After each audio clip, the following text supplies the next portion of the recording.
In this video, I'm basically driving sideways because the weather is complete rubbish. Picture a turbo MX-5, a literal swimming pool, and an ice skating rink, all rolled into one. Welcome to Calder Park Raceway. This is Calder Park Raceway, Melbourne's premier venue for motorsport and apparently boat testing. It's a very wet autumn day here in Melbourne, at Calder Park's legendary old circuit on the west side of town that, for about 10 years, was basically abandoned for racing. But thankfully the owners decided to let us loose on it again, which is great, right up until the sky decided to open up and pour the entire Pacific Ocean upon it. What I'm less thankful for is this weather today. It's absolutely atrocious. Heavy rain, standing water everywhere, and to make things interesting, my car doesn't really have any windscreen wipers. Not that that's my main problem. My main problem is grip, or more accurately, the lack of it. I'm still running my usual Yokohama AO50s, which are basically made for dry tarmac, not for an ocean. And yes, that horrible grinding noise you can hear, that's just the litres of water being flung through the wheel arches as I get very sideways coming out of that first couple of corners. The sound you're hearing isn't mechanical failure, that's my dignity leaving the vehicle. There's zero temperature in the tyres and zero in the engine too. It's so cold and wet I can't even get the coolant above 80°C. I can't use the power of a car, which means I can't make heat, which means I'm basically driving an MX-5 shaped fridge with a turbo bolted to it.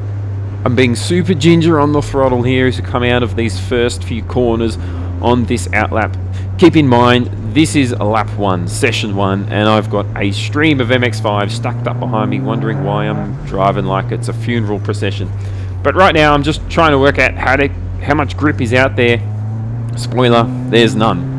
Final corner onto the main straight immediately. It's terrifying. The surface changes from the circuit to the drag strip. It's like hitting a slip and slide at 150 kilometers an hour. The car goes from slightly twitchy to Michael Jackson moonwalk in about half a second.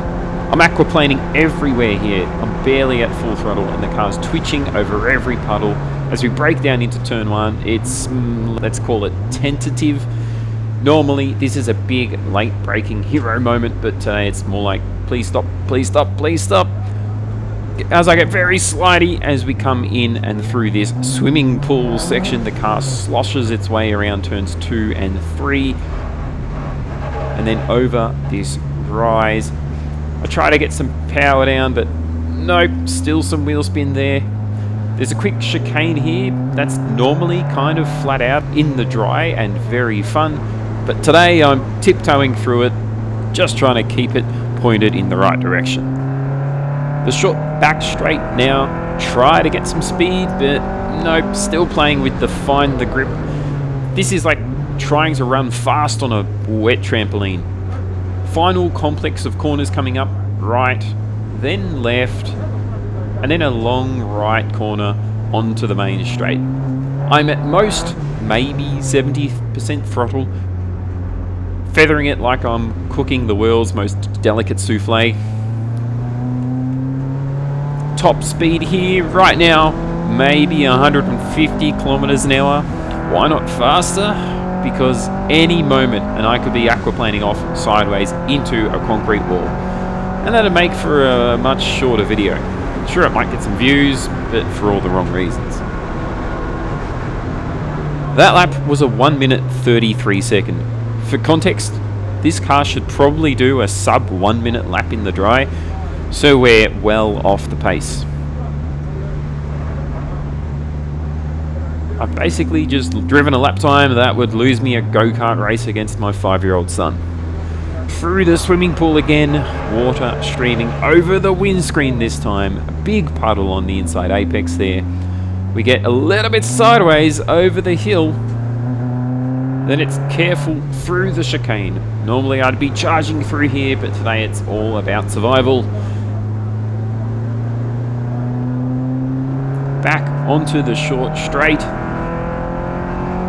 And then it's slow into this final complex of corners, and you know what, this is just not worth it. The tyres aren't made for it, the car's not made for it, and my life insurance is probably not made for it either. So I think I've got to pit. I've got a benchmark time, and more importantly, I've still got a car in one piece. In the next session, the track starts to dry, and that is coming up in the next video. Same MX-5 and some slightly less boat-like weather. See you then.